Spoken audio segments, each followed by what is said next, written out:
Jadi kalau zikir itu sudah kuat dalam diri kita, ya sudah menghadirkan esensi zikir dalam diri kita, yang dilihat semuanya itu semua anugerah Allah Subhanahu wa taala. Jadi saat dia gembira itu dia bersyukur, dan saat dia sedang mengalami duka dia bersabar. Semua sama sebagai ibadah. Semakin kenal, semakin dekat, semakin mudah. Kadang belum minta sudah diberi. Ada yang orang belum berucap, Allah sudah berikan. Sehingga ketika menghadapi masalah yang sama, ringan, bukan gak punya masalah, akan dihadapi, diringankan oleh Allah. Masalah yang sama, ini sampai ribut, adu argumentasi. Orang ini cuma senyum selesai. Kenalkan kepada Allah, nanti biarkan janji yang disampaikan oleh lisan Rasulullah itu terjadi. Pengen level tertinggi itu butuh perjuangan. Latihan dulu, kan? Menguras fisik, energi, tenaga, biaya, hasilnya indah. Tapi ada jalan cepat untuk mendapatkan itu. Nih aksesnya, bangun kepada Allah.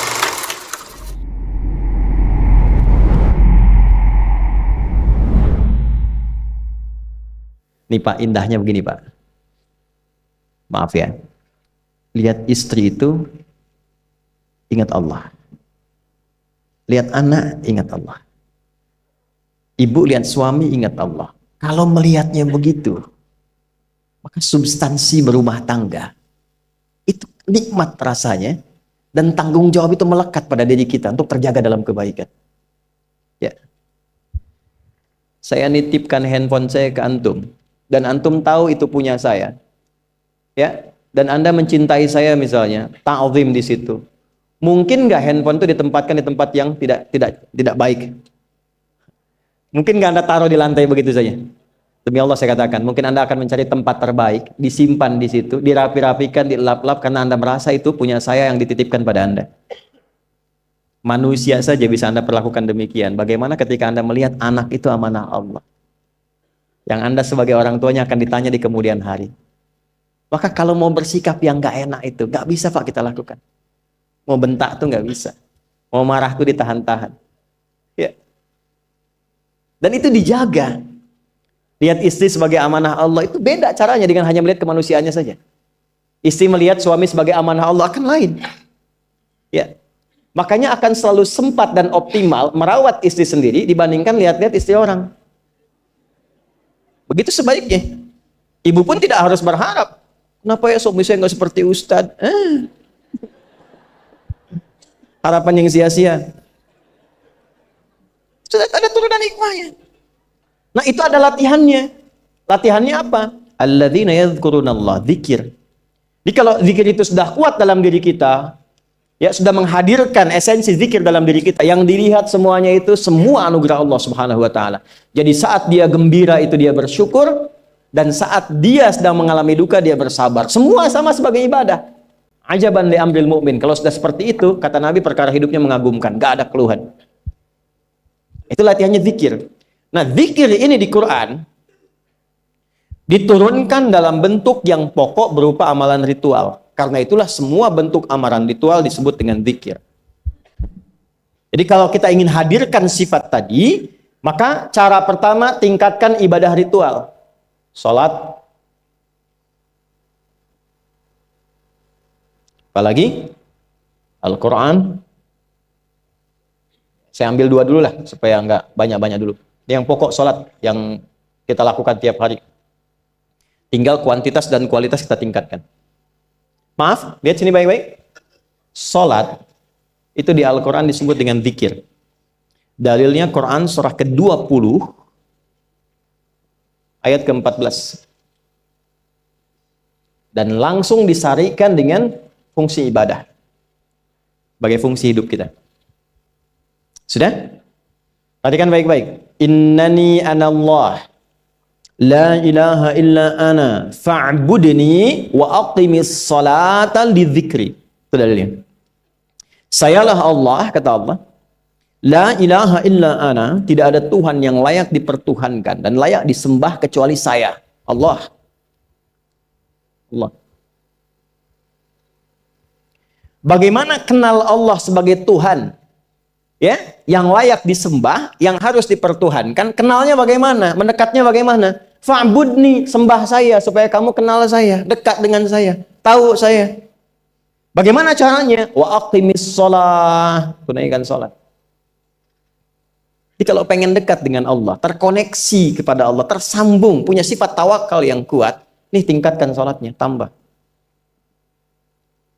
Makanya tiap hari kita sholat 5 waktu itu untuk membangun konektivitas dengan Allah. Sebab kalau sudah dekat, aksesnya pun terbuka semua. Itu maksudnya. Anda dekat dengan pimpinan, akses di perusahaannya kan mudah untuk diakses. Ya kan? Kita punya kenalan yang kuat, yang punya sesuatu, aksesnya mudah dibuka. Kita kenal Allah dan dekat dengan Allah, apa yang sulit bagi Allah. Dan ini kita yakin. Nah sekarang Allah kasih jalan. Coba lihat orang-orang dulu. Ya. Mereka ketika akan melatih dirinya untuk tersambung kepada Allah, sholat semua, termasuk para nabi, rasul. Tapi dahsyatnya, ketika ada apapun dalam kehidupannya, yang sulit Allah mudahkan. Minta langsung dikabulkan.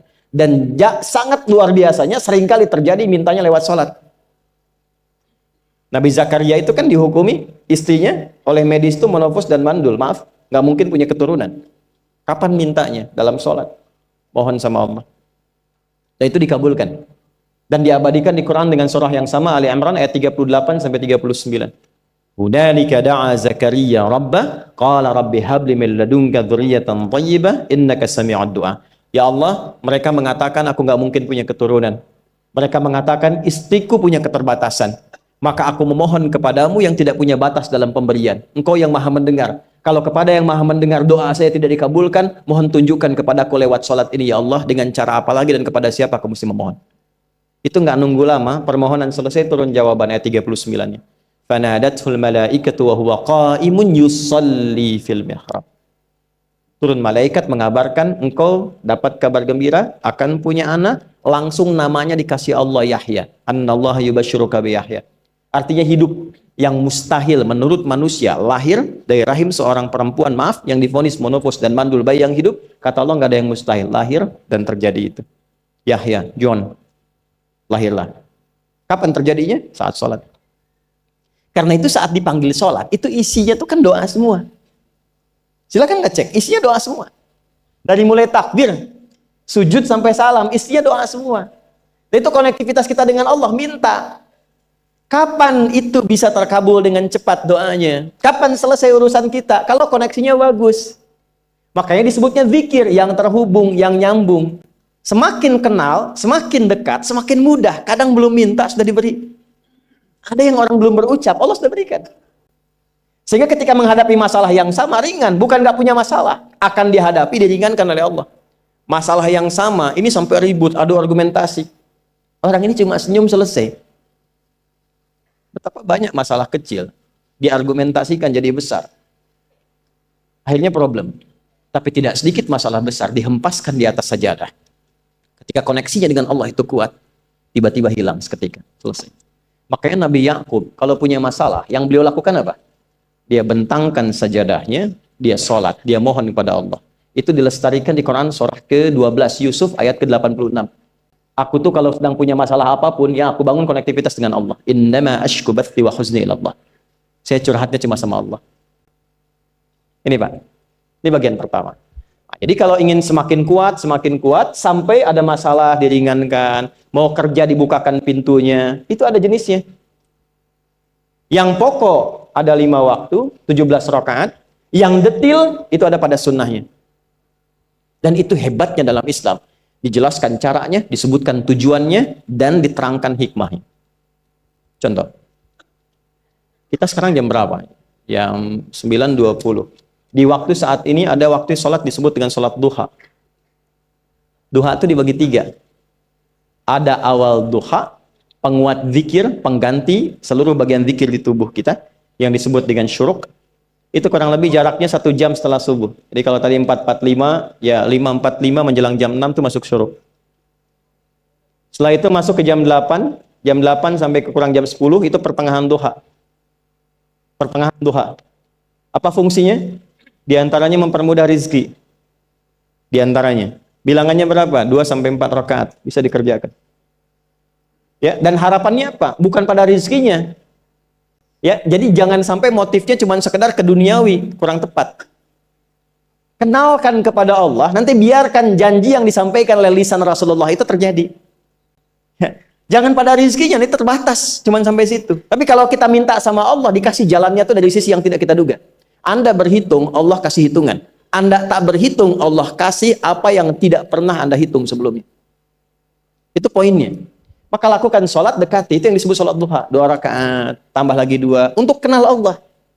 Kalau sudah merasakan dekat, sudah nyaman, sudah enak, muncullah kemudian kesan dalam hati. Terserah Allah mau kasih berapa.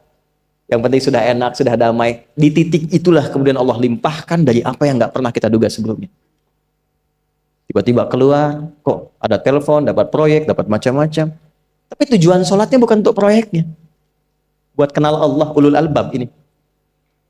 Kalau cuma pengen lancar, baru serabutnya. Kalau cuma pengen lulus proyek, itu baru daging luarnya. Ulul albab itu kenal Allahnya, sehingga dia tahu akses intinya tuh itu. Itu poinnya. Dan gak mahal. Emang kalau sholat duha di Anur bayar, Pak?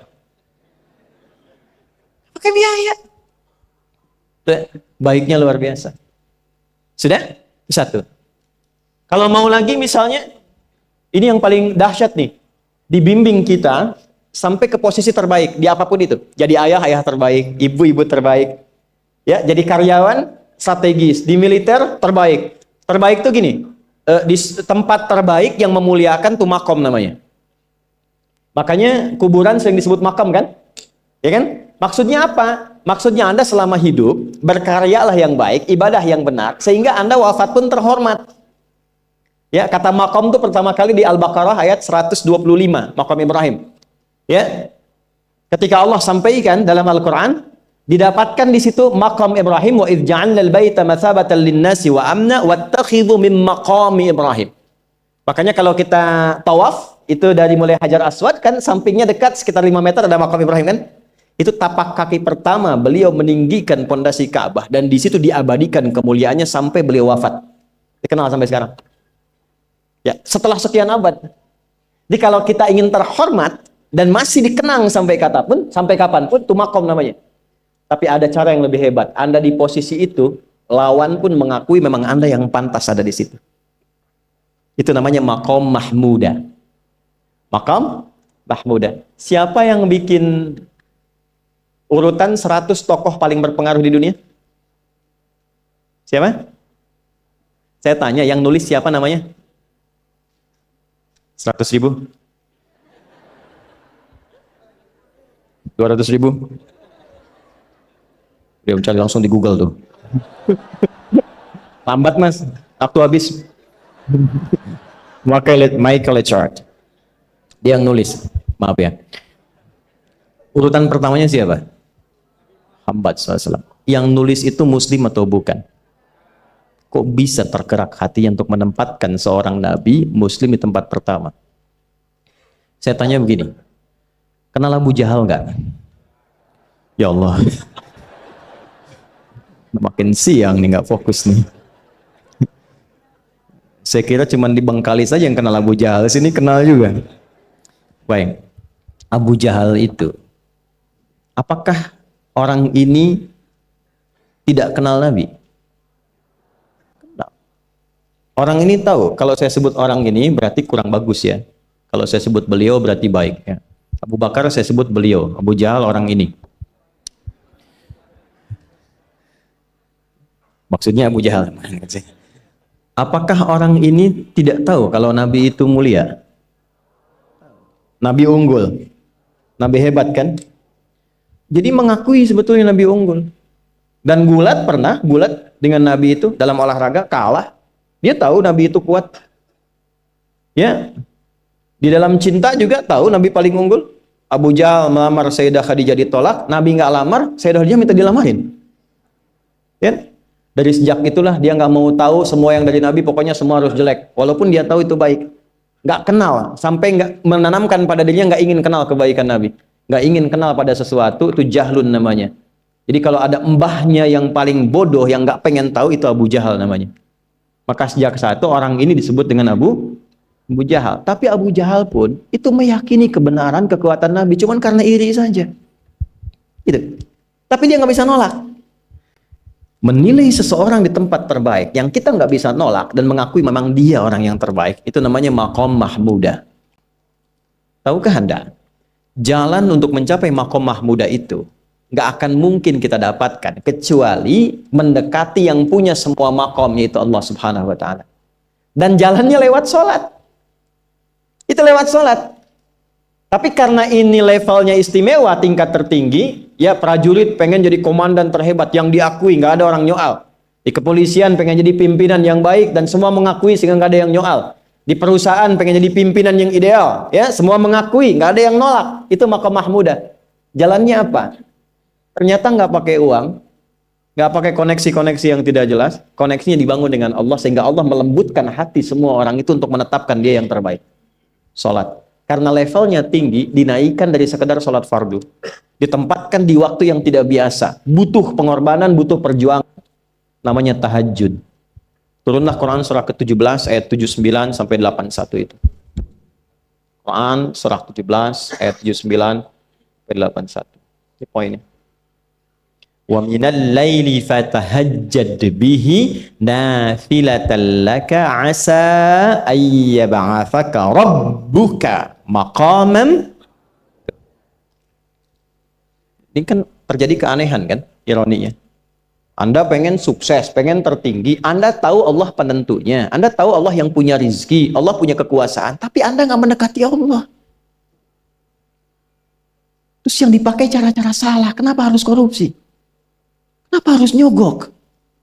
Kalau SK-nya nggak Allah tetapkan, nggak akan turun juga. Dan sudah hukum, kalau ayah berbuat maksiat, itu anak istri pasti kena. Itu udah hukum.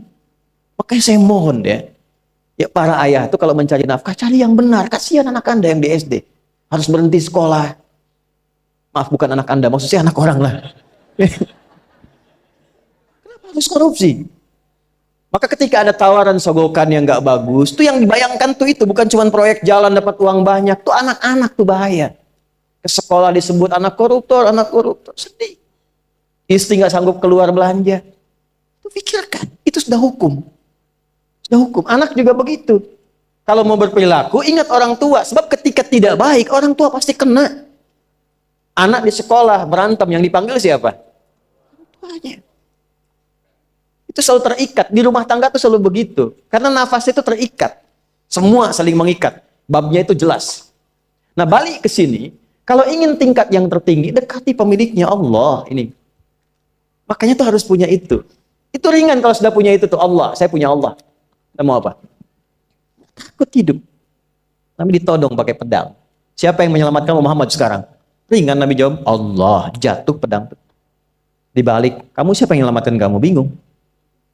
Udah punya Allah itu luar biasa. Nah, ini yang harus tanamkan pada jiwa. Punya Allah sebagai Tuhan. Kalau sudah dekat, kenal, baik dengan itu, akses mudah semua. Dan yang paling indah itu apa? Menerima apa yang Allah tetapkan. Hari ini nggak dapat, alhamdulillah. Saya masih dikasih jalan. Alhamdulillah, besok belum dapat. Ada akumulasi, paham. Paham. Nah, itu nggak mungkin bisa dapat rasa itu. Salah satunya, ikhtiarnya apa? Nih, tahajud. Dan hebatnya, kenapa sholatnya disebut tahajud? Tidak disebut sholat hajat. Ada hajat, ada tahajud, beda. Hajatun, hajada, hajadun, ada tahajjada ya tahajjud, tahajud. Beda. Tahajud, di situ aja. Ini sengaja nggak saya hapus nih. Mana staf saya? Oh, foto nih ya. Saya hafal insya Allah. Tahajud. Asalnya dari kata hajada, begini, ha, jim, dal. Ditambah ta di depannya, lalu ada tasydid sebelum akhirnya. Nih. Ini akarnya 3 huruf, ha, jim, dal. Hajada itu asalnya bangun dari tidur malam. Tidur dulu, lalu bangun setelah itu. Itu hajada. Pelan-pelan. Paham sampai sini? Kita teruskan. Kalau kita ingin berusaha untuk bangun, mengoptimalkan diri untuk bangun, maka tambahkan tak di depannya. berusaha untuk mendapatkan atau mencapai sesuatu. Kalau yang kita akan lakukan itu tidak mudah, nggak gampang bangunnya, sehingga butuh rencana, butuh persiapan, ya kan? Maka tambahkan tasydid sebelum huruf akhirnya. Dari kata syiddah, apa yang mau dikerjakan ini nggak mudah.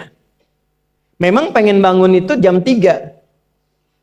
Tapi kan nggak tiba-tiba ujuk-ujuk bangun jam 3, belum tentu. Ya kan? Kita harus rencanakan dulu supaya bisa bangun, saat bangun tuh siap, bukan cuma bangun. Bangun jam 3, salatnya 4:30, ya kan jauh. Maka untuk bangun jam 3 itu butuh persiapan, nih syiddah. Maka rencanakan, pasang alarm 3 kali. Misal yang ikhtiarnya jam 2, jam 2.15, jam 2.30. Alarm jam 2 untuk mematikan alarm yang kedua. Gitu kan? Yakin saya Anda kalau pasang alarm malam tuh nggak satu, yakin? Bangun, ceklek, mati. Minimal ingat akan ada alarm berikutnya kan? Itulah tak. Allah itu sudah tahu modus-modus kita itu. Karena alim maha mengetahui. Detailnya kan kita lakukan kan Allah sudah tahu. Alarm yang kedua membangun kesadaran paripurna. Peringatan kedua. Kalau pengen bangun, enggak tertidur. Maka ketika sampai pada alarm ketiga, sudah sadar kita. Oh. Bapak, Bu, alhamdulillah. Lebih baik telat daripada enggak sama sekali. Bangun. Ini.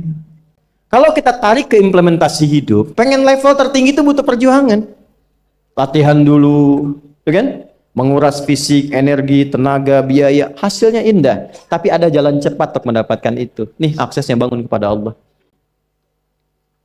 Gitu. Kalau kita tingkatkan ini, itu luar biasa. Jadi itu. Jadi. Nah, kalau ini terus ditingkatkan, nanti membangun value yang terasa. Ada nilai-nilai yang terasakan, kita merasa lebih dekat dengan Allah. Yang biasanya tadi dipanggil azan baru ingat sekarang, baru selesai subuh udah ingat isya. Nanti isya bagaimana, gitu kan, urutkan. Tapi tetap zuhur juga, zuhur, asar, maghrib, isya. Waktunya kenal, jam berapa. Bahkan dipetakan, saya nanti akan ke sini, masjid yang terdekat di situ. Jadi lihat peta itu, ya lihat peta jalan, saya nggak sebut nama supaya nggak endorse. Itu lihat peta jalan, itu dia petakan, saya akan sampai di situ jam berapa, durasinya berapa, masjidnya di mana. Kalau tertinggal di situ, di sini saya sholat Jumatnya. Sampai ke situ. Nah, value yang membuat kita semakin meningkat dekat dengan Allah, itu takwa namanya. Takwa. Disebutkan sebanyak 240 kali dalam Al-Quran. Nah, intinya itu ini nih. Jiwa takwanya. Kalau ini sudah ada, Allahu Akbar. Silahkan Anda keluarkan semua kata-kata takwa di Quran. Tidak ada kecuali yang indah semuanya. Quran surah 65. 65 itu babnya bab tolak. Surahnya at-tolak. Tolak itu persoalan terbesar di rumah tangga. Nggak akan bisa terjadi yang demikian itu kalau ada takwa di dalamnya. Nyambung. Kalaupun mesti terjadi, itu spirit takwa mengarahkan pada yang terbaik. Makanya di ayat kedua di ujungnya, sampai ke ayat 3, apa yang terjadi? Di rumah tangga itu kan cuma 2 babnya. Satu masalah dari komunikasi, yang kedua materi. Perhatikan, wa may yattaqillaha yaj'al lahu makhraja wa yarzuqhu min haitsu la. Siapapun yang mampu meningkatkan takwanya kepada Allah, pakai man tuh, setiap personnya. Suami, istri, ayah, ibu, anak, satu keluarga mencoba meningkatkan takwa. Dia tahajud, bangun semua ingatkan.